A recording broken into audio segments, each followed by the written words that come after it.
You are on All Out this Saturday as we're filming this. What an opportunity. You were on TV like all the time, any number of promotions. How did this come about? How did you first hear of this? It's just happened.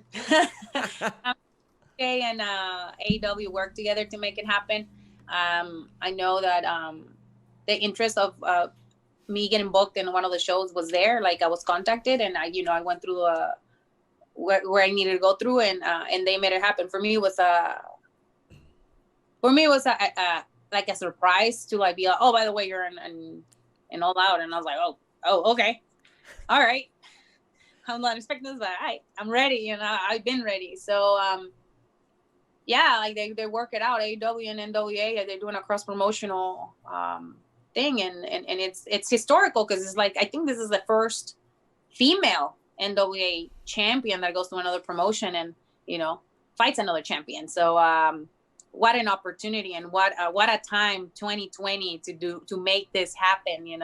After all the terrible things that happened during COVID and all the other drama and unfortunate events that had happened for women, this is like something big, and I think it should be celebrated no matter what. Not because it's me, but it's because Sheeta and I, we're both very passionate about professional wrestling.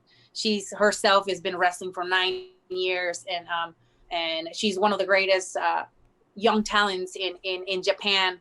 And not only that, she's also a multifaceted athlete. She did judo. She's an actress. She's been hustling all her life to be where she's at, and now she is the AEW champion. Again, I'm not faced with her skills. I face opponents that are just as good or even better. I think that the upper hand that I have is I know her more than she knows me, and I said this before. So that's where that's my strategy going in the ring, is like taking advantage of the things that I know about her, and knowing that hopefully she did her homework, because I told her straight up in Japanese what I was coming for. So it's happening. So this was something that I assume was brought to you by Billy Corgan. Like, he let you know, oh, we're doing this. So that means that means that contact, it had to have been initiated between AEW and Billy Corgan, because quite frankly, as ambitious as you are, and as often as we see you going to other places, there were a lot of people that were like, oh, well, Thunder Rosa might have set that up herself for all we know, and just got them to sign off on it. But we also saw Billy. I'm with NWA, and I'm very respectful when I work with companies, that they're like putting their time and money in me, and yes, it was a collaborative effort with NWA and AEW. Did that surprise you? Because I mean, we've seen NWA work with a variety of promotions dating back decades. The NWA, no matter who's running it, finds a way to integrate themselves into other promotions as well as doing their own thing. So did that surprise you at all? I mean, it's 2020. Yeah. I think at this point, like, nothing should surprise me anymore. But I'm glad it was me.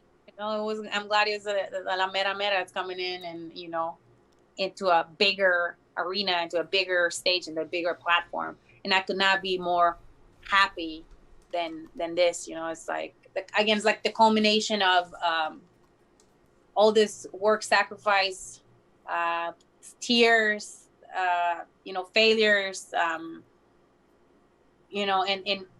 and because, they were able to work things together, I was able to now be in the ring and now, like, see what AEW is all about. And again, I'm like beyond grateful. I never asked for it, but I'm glad it's happening. I put it on the universe that things will happen a certain way, and it happened. But I'm really grateful that this is happening the way that it's happening. So we saw the vignettes and the signing, so to speak. How did that come about? Did they bring you down? Did they film that remotely? Where did all this take place, the filming that we saw on AEW thus far? Jacksonville. Everything is like taped in Jacksonville. And that was like that signing was really intense. I really enjoy the promo. That's really good. It really, like, like they were saying, it's like a big fight feel. But I like I said from the beginning, I came here to steer the pot. You know, I didn't just come here for, oh, I'm just booked and like I'm gonna have fun. No, man, it's just like I'm here to like go all out. You know, this is, I have nothing to lose, man. Yeah. Nothing, zero. I come here and I put it on Twitter. I come here on her turf with her fans, with her people for her title. Coming in or without the title, I still have a lot more to win than anybody else ever. You know, and I just feel like it's the same with when I got into the cage the first time that I got into the cage. But a lot of people are like, no, you have a lot to lose because you have all these followers and you have this. I said, no, she has more to lose, because if she gets choked or she can't finish me, they're gonna be like, this girl has no experience and you couldn't finish her. Yeah. You know, it's the same thing. I'm the underdog. She ain't. I've been in this situation my whole entire career, and I continue to be in that situation all the time. No matter what I do, no matter what accolades, no matter how many TV shows I worked in, it doesn't matter. It's still the same thing. So that's why I'm so excited for Saturday, because I'm gonna show the world, the universe, who I really am and why they've been missing and why they should not sleep on me. And with all due respect to their women's roster, they are a little short-handed right now. They had a lot of unfortunate injuries, and a lot of people wondered who could they possibly book in that amount of time to make it a big fight. And they're like, oh, well, we're going out and we're bringing in the NWA World Women's Champion, which I don't think anybody saw coming. That came out of like left field.